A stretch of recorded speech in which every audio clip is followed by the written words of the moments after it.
안녕하세요. 유해영 TV의 유해영입니다. 오늘은 좀 재밌기도 하고 좀 여러분들이 좀 의외로 생각할 만한 그런 주제를 가지고 한번 여러분들에게 말씀을 드려보겠습니다. 사내들의 나라 대한민국. 자, 이런 말을 아마 처음 듣는 분들이 많으리라고 봅니다. 자, 읽어보세요.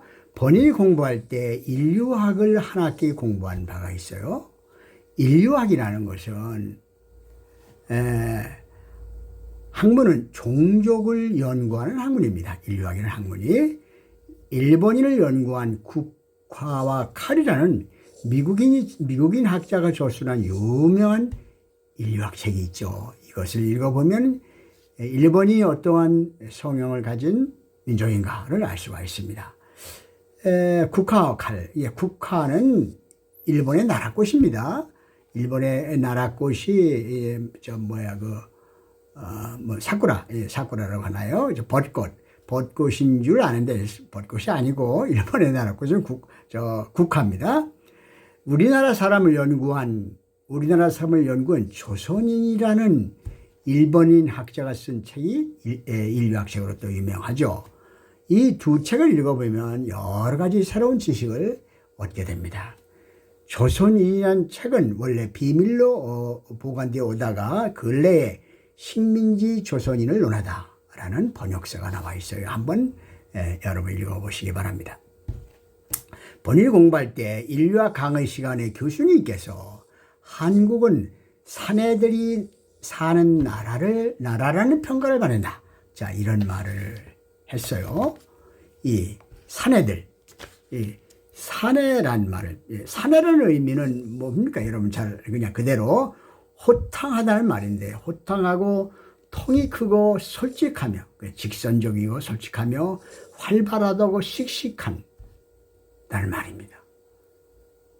우리나라 사람이 그런 민족이에요. 이걸 잘 모르시는데, 자, 여러분, 안중근 의사가 2등 방문을 살해했죠. 권총으로. 그 과정을 보세요. 그 단지동맹을 하고 그 과정을 통해서 이게 바로 사내들입니다. 이 사내들의 그 행동입니다. 그 영웅호거를 또 윤봉길 의사가 상해에서 공원에서 폭탄을 투척해서 일본군 장군을 비롯한 여러 사람을 살해했죠.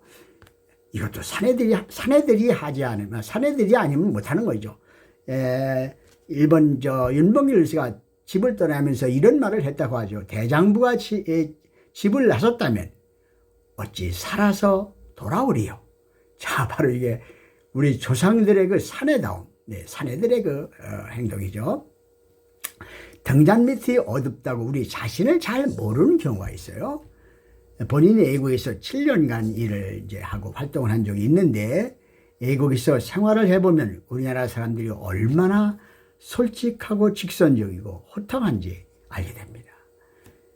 성격이 호탕하다 보니 여러 단점도 있게 마련이죠. 동아시아 문화권을 북방 문화권과 남방 문화권으로 나눕니다. 자, 이것도 여러분들이 아시면 중요합니다.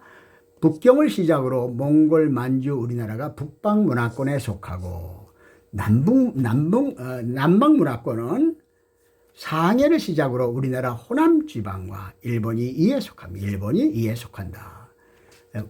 본인이 살고 있는 철원은 특히 전형적인 북방 문화권에 속하는 지역이죠.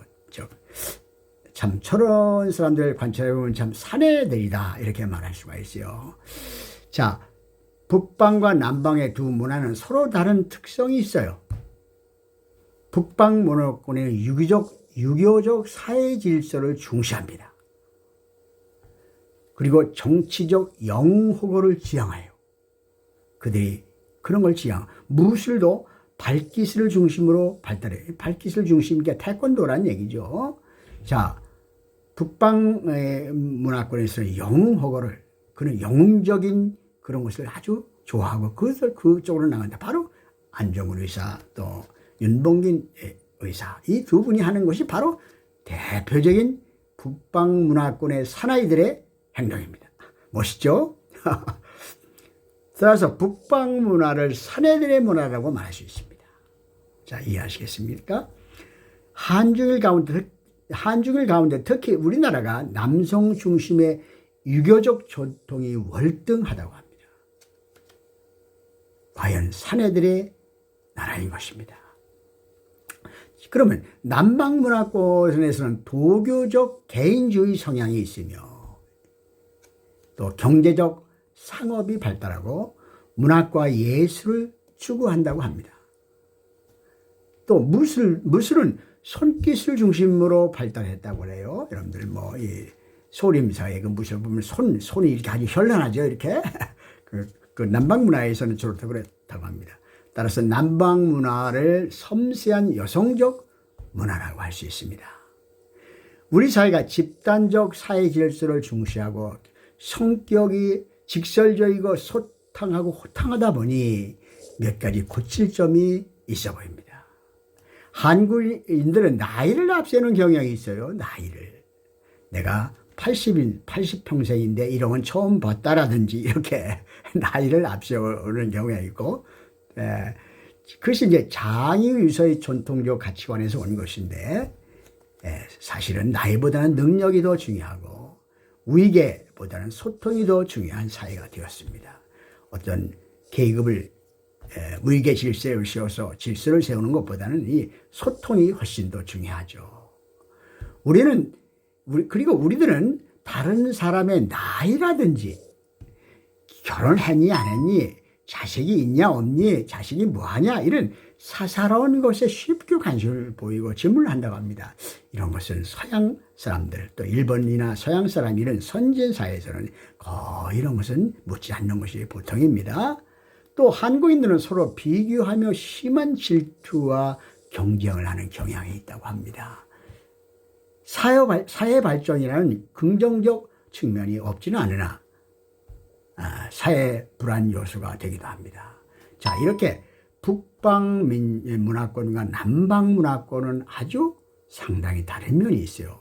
예를 들어서 북유럽과 남유럽 간에도 역시 그런 비슷한 차이가 있습니다. 즉 프랑스나 독일과 이태리와 그리스, 스페인을 비교할 때 바로 그런 차이가 나고요. 또 하노이 사람들과 저 호치민 사람, 남쪽 베트남과 북베트남의 그 차이도 비슷한 경향이 나타납니다. 한국인들은 훌륭한 민족이고 훌륭한 적상님 덕분에 세계에 자랑하는 나라를 만들고 있습니다. 그렇습니다. 이렇게 우리는 씩씩하고 안중근 의사와나 윤봉희 의사처럼 이렇게 남자다운 아주 기계를 가진 그런 민족입니다. 그러나 너무 솔직하고 호탕하다 보니 다소 고칠 점도 있는 것이 사실이다. 우리들의 부족한 점을 알아차리고 하나하나 개선해 나가면 세계를 이끄는 중심 국가가 되리라고 봅니다. 자, 우리의 이런 부족한 점을 개선해 나가고 또 조상들의 그 씩씩한 기상을 본받으면 아마 우리나라가 더 좋은 나라가 되리라고 봅니다. 이상입니다.